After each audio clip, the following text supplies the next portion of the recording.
What does it take for a murder to go down in history, even though no one knows who the victim was? One morning in 1981, two plain cardboard boxes were left on a sidewalk in Jakarta. At first, no one paid them much attention. But what was inside would freeze an entire city. A brutal killing, a carefully packed body, no suspect, no identity. Today on Duskwoven, we explore one of Indonesia's most disturbing and unsolved murder cases, the mystery known as Setiabudi 13. It was the morning of April 24th, 1981. The city of Jakarta was waking up. People were heading to work, and Setiabudi Street was busy as usual. That's when someone noticed two cardboard boxes abandoned near a bus stop.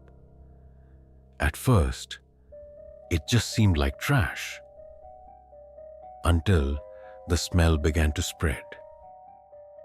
When police arrived and opened the boxes, what they found was horrifying. Inside were body parts, a torso, limbs, and a head. Everything was packed cleanly, almost surgically. This wasn't a crime of passion. It was something cold, calculated, and deliberate. Authorities launched a full-scale investigation. The body belonged to a man in his 40s, clean-shaven, well-groomed, neatly dressed. He had no identification, no wallet, nothing that could lead to a name. Oddly, his face had not been disfigured. The police hoped someone would come forward to identify him, but no one did. As days passed, the case grew stranger. No missing person reports matched his description. The place where the boxes were found, Setiabudi Street, address number 13, gave the case its now infamous name, Setiabudi 13. The autopsy revealed chilling details. The cuts made to the body were clean and precise. Whoever did this knew what they were doing. Possibly a doctor or someone with access to surgical tools. And there was something else. There were no signs of a struggle, no defensive wounds. This wasn't a botched robbery. It looked more like a message. Some investigators believed this was a professional hit, or perhaps a symbolic execution meant to send a warning. But to who and why? Over time, theories began to swirl. Some speculated that the victim may have been involved in organized crime. Others believed it could have been politically motivated. And yet no connection could be made. No arrests were made. No motive was ever proven. Even stranger, no one ever came forward to claim the body. Not a co-worker, not a friend, not even family.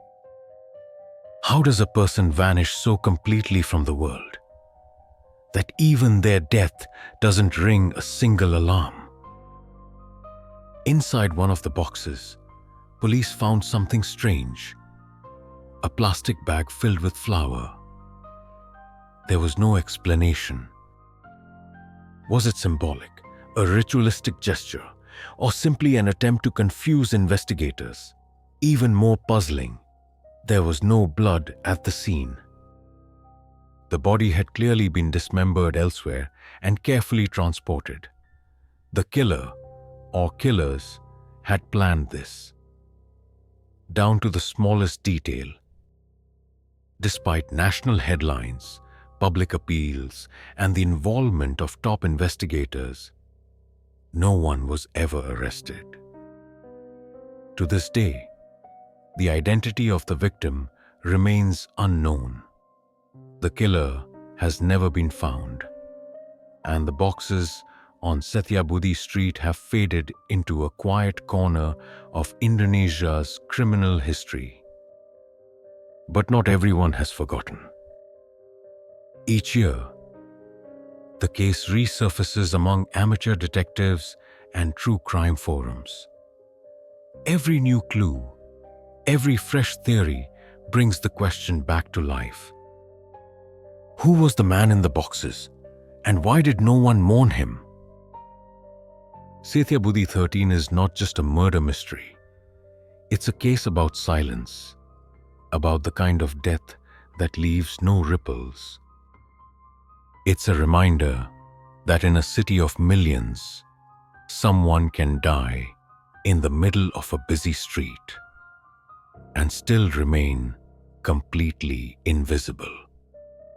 If this story intrigued you, don't forget to subscribe to Duskwoven for more dark, real-world mysteries that ask the questions no one else dares to.